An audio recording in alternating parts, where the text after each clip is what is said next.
y Derechos Humanos con el doctor Norberto Tavos Nazca, licenciado en Criminología, y nosotros desde Mendoza lo llamamos a su estudio.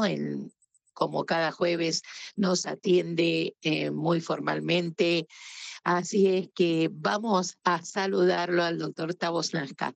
Buenos días, doctor, ¿cómo está usted? Buenos días, muy bien, muchas gracias. Espero que ustedes también, listo para tratar de responder las inquietudes de los oyentes, como todos los jueves. Así es, doctor. Bueno, vamos a la primera de las preguntas que dice, ¿puede comenzar el proceso acusatorio en la justicia nacional ya, doctor? Bueno, hay una decisión del ministro de Justicia, Cuño Libarona, que arranque en agosto. Primero voy a comentar brevemente qué es el principio acusatorio. El A principio ver. acusatorio es, en cualquier caso penal, el que dirige, el que gobierna la investigación es el fiscal. Hasta ahora, en la justicia federal, que es lo que se intenta cambiar a partir de agosto, eh, si bien el fiscal existe, el que tiene todas las decisiones de la investigación es el juez. El juez tiene como una doble tarea, que es la de ser, por un lado, fiscal, que es el que tiene por la Constitución la obligación de investigar cualquier delito. eh, y el juez se supone que está para decidir aquellas cuestiones que tengan que ver con alguna posibilidad de agredir la Constitución. Por ejemplo, el fiscal puede él solo hacer peritajes, tomar declaraciones a testigos. Ahí no hay ninguna posibilidad de agredir a la Constitución. En cambio, no puede allanar, porque el domicilio de cada uno de nosotros está protegido por la Constitución y solamente se puede ingresar por la fuerza ante la decisión de un juez, no de un fiscal. Lo mismo ocurre, por ejemplo, con la intervención de un teléfono, o porque las comunicaciones son privadas, están garantizadas por la Constitución, o secuestrar, digamos, algún tipo de elementos, de mercadería o de efectos, porque tienen que ver con la propiedad privada, que también está garantizada por la Constitución. Así que cuando no tenemos acusatorio, tenemos en el sistema de la justicia federal, por ejemplo, los jueces de Comodoro Pi y los jueces nacionales que hay en la Ciudad de Buenos Aires, los jueces federales del resto del país, tienen el sistema acusatorio. La Ciudad de Buenos Aires, la provincia de Buenos Aires y una gran cantidad de otras provincias ya tienen el sistema acusatorio hace mucho tiempo. Eh, bueno, que si bien siempre se puede debatir, al menos en teoría estamos bastante de acuerdo, o la mayoría lo estamos, en que el sistema acusatorio es un sistema que refleja más lo que prevé nuestra Constitución, eh, que es la de que el juez no puede ser juez y parte. O sea, puede resolver algunas cuestiones, pero otras quedan a cargo del fiscal. Así que ahí estamos. Estamos en esa situación y hay un fuerte rechazo, curiosamente, por parte de los fiscales federales a instalar esto. Bueno, ellos están diciendo en general, o la mayoría de ellos, es que si bien están de acuerdo, digamos, no están dadas las garantías para la implementación. La implementación es, bueno, que tiene que haber el personal suficiente, la sala de audiencia suficiente y la tecnología, ¿no? Porque implica, yo diría casi necesariamente, que las audiencias sean todas filmadas o por un sistema audiovisual digitalizado. Y que eso no estaría en condiciones. No se ha aumentado el presupuesto, todos sabemos que en el país no hay presupuesto, Así que se está funcionando con el presupuesto el último que se aprobó durante la gestión presidencial de Alberto Fernández y que al no haber presupuesto ahora, no hay partidas para este tipo de modificaciones. Para usar el lenguaje presidencial no hay plata. Sin plata no se puede implementar. Bueno, digamos que, en mi opinión al menos, no es exactamente así. Con los elementos que hay, eh, agregándole muy poco, podría eh, comenzarse, o como cuando se comenzó en todo el país, inclusive cuando yo trabajaba, lo que había eran planes pilotos, que es que algunas dependencias, o sea, algunos jueces, algunos fiscales, eh, no sé, había que dotar, me acuerdo que en aquel momento también había dificultades presupuestarias, no tantas como ahora, y se arrancaron con grabaciones. O sea que había que comprar un micrófono, una grabadora y los disquetes. Y con eso se iban registrando las audiencias. Eso después se amplió porque se incorporaron las cámaras para que hubiera filmación, que es lo que me parece que corresponde. Así que sería un gran avance como sociedad y como sistema judicial. Sería mucho más ágil, porque sería mucho más rápido. Sería mucho más transparente, porque las audiencias filmadas no hay ningún tipo de delegación, es decir, tiene que estar ahí el fiscal, no un empleado de la fiscalía. Tiene que estar el defensor, no un empleado de la defensoría. Eventualmente a veces se habilita al secretario de defensor o al fiscal para que lo pueda asistir, porque a veces tiene muchas audiencias. También está el juez, no hay un empleado y que está, digamos, presidiendo la audiencia.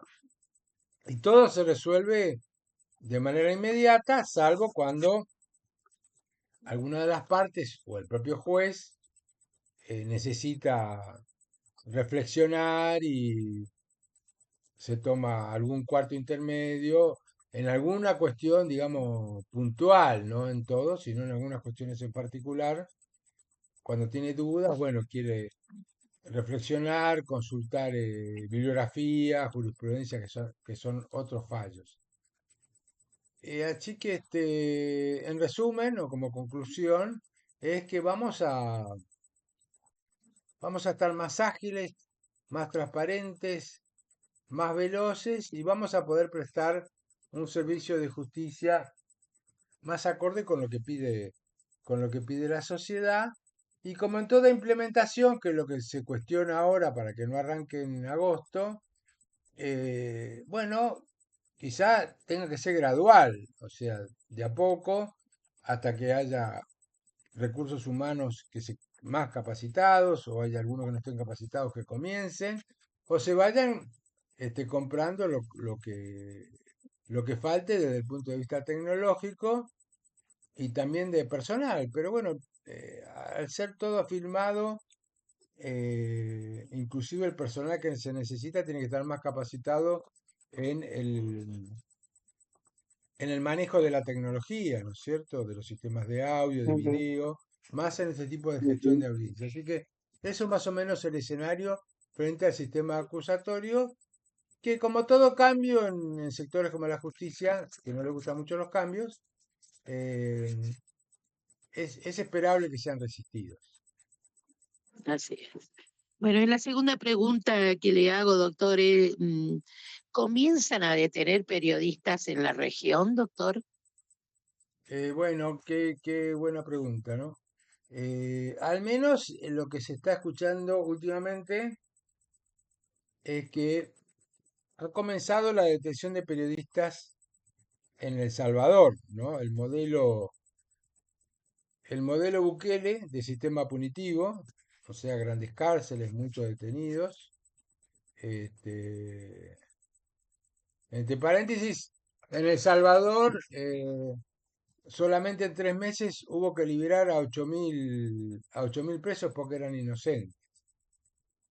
Así que el sistema, es cierto que han bajado los pequeños delitos. Bueno, como al presidente Bukele no le gustan mucho los periodistas y que critiquen algunas medidas como estas, ¿no? De que haya una presión muy grande sobre las fuerzas de seguridad para que detengan masivamente, pero lo preocupante, como decía, es que detengan sospechosos, pero también inocentes, que tienen que ser inmediatamente liberados. No le gusta mucho la crítica, parece al presidente Bukele, y en lugar de debatir con ellos, eh, tiene la idea de empezar a detenerlos, ¿no? De privarlos de la libertad con lo que Sí, implica respecto eh, del principio de la libertad de expresión que tienen todas las constituciones, incluyendo la de El Salvador.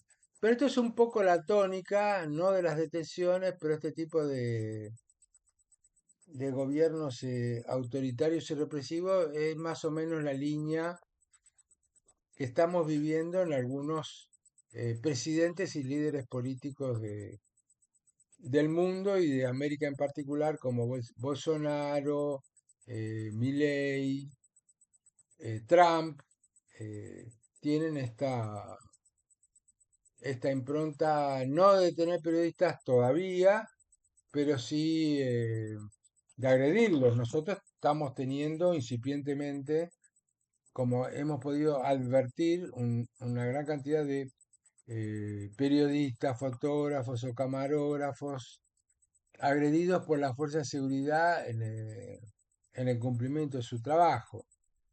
Así que toda esta lógica, toda esta movida en América nos está llevando a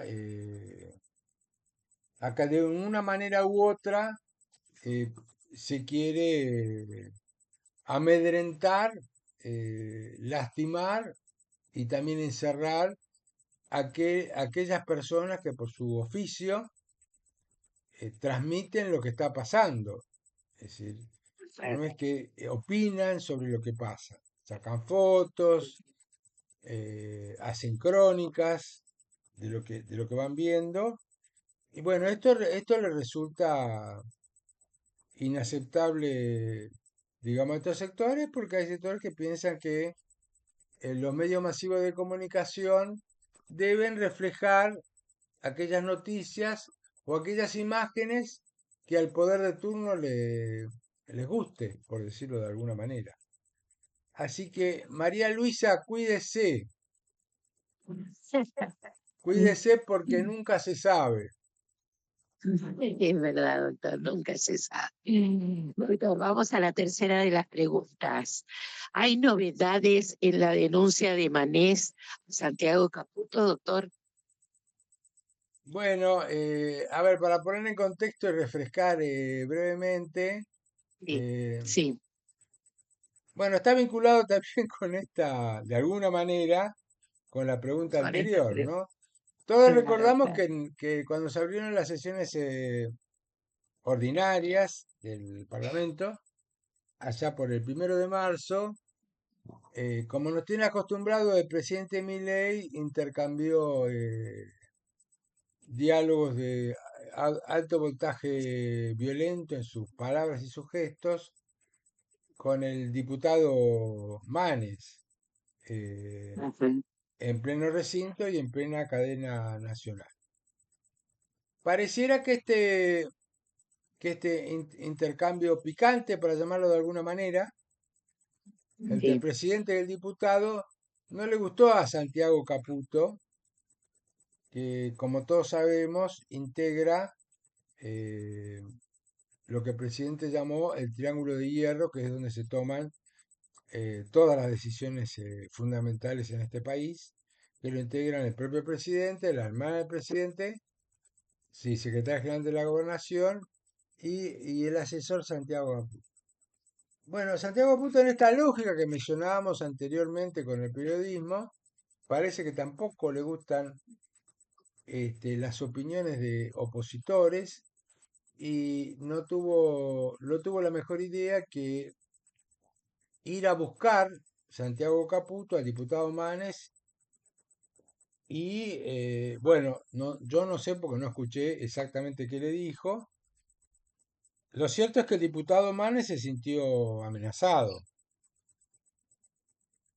Bueno, hizo la denuncia penal por, por amenazas y si no recuerdo mal, cayó sorteada en el juzgado de la jueza Capuchetti, que decidió, sin tomar ninguna medida de prueba, decidió cerrar la causa por inexistencia de delito.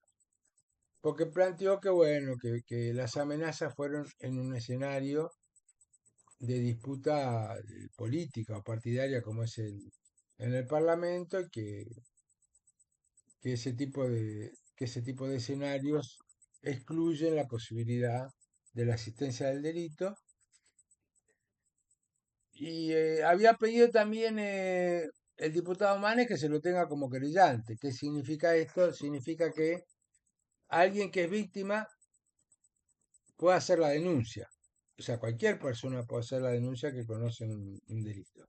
En este caso la hizo la víctima.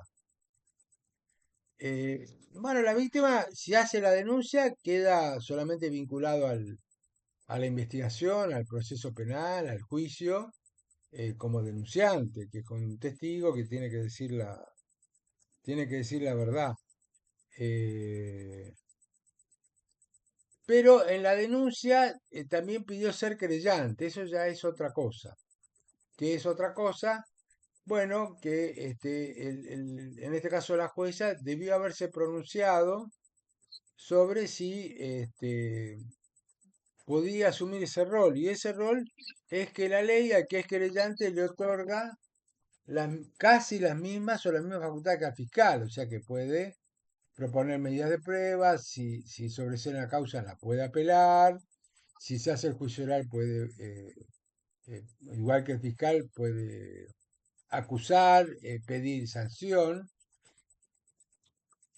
Bueno, la jueza no se pronunció sobre esto y directamente la cerró, como decía antes. Bueno, en esta apelación, lo que dice la Cámara de Apelaciones es que al diputado Manes se lo tiene que tener por querellante y que no se tiene que cerrar la causa. Cuando se hace una denuncia como esta que tiene, por lo menos para la Cámara, yo no conozco el contenido, por supuesto, de eso ya hemos hablado varias veces, no opinar sobre causas que están en trámite, pero sí leí lo que dijo la Cámara, que dijo esto.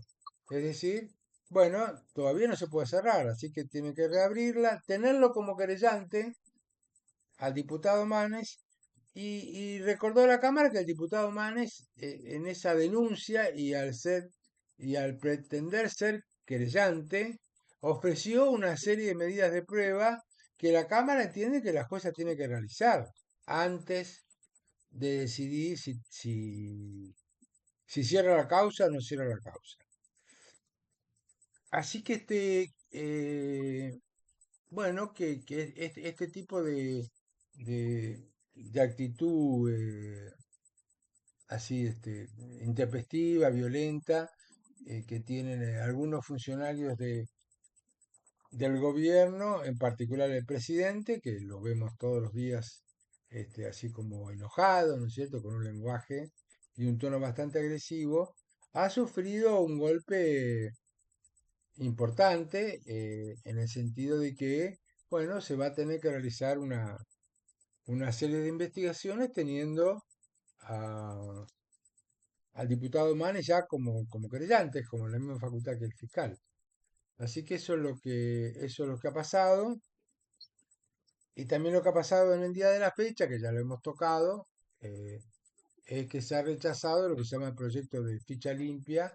Pero bueno, solamente como un recordatorio, ya me he referido a ese tema. Bueno, siempre se puede ampliar, ¿no es cierto? Pero también lo vi al presidente bastante enojado, sobre todo cuando hay una decisión de otro poder del Estado, como un fallo judicial o una decisión del Congreso que apruebe una ley que a él no le gusta o no apruebe una ley que él quiere que se apruebe, eh, lo veo bastante enojado. Pero bueno, yo creo que hay que calmarse.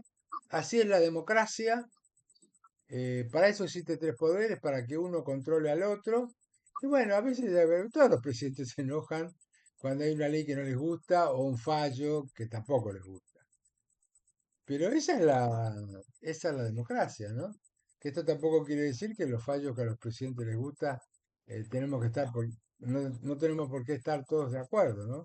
Es cuestión de gusto, No, diríamos, María Luisa. claro, sí, es verdad, es verdad. Y bueno, cuando hay injusticia bueno, hay que salir adelante, ¿no es cierto? Y reclamar. Pero cuando también está en juego también todo lo demás, también hay que prestar atención, ¿no es cierto? De por Así qué es. pasan las cosas. Así es. Bueno, doctor, ha sido muy explícito en las respuestas. Deseamos que tenga un lindo fin de semana y si Dios lo permite, nos encontramos el próximo jueves nuevamente aquí en este rincón del panorama de justicia, seguridad y derechos humanos. Sí, como no. Muchas gracias y nos encontramos el jueves. Así es, muchas gracias. Teníamos al doctor Norberto Tabosnasca, siempre gentilmente atendiéndonos desde su despacho en Buenos Aires. Nosotros desde Mendoza le hacemos la llamada cada jueves para interiorizarnos de todos los temas del por qué y el por qué no, de lo que el pueblo quiere saber en nuestra Argentina. Muchas gracias.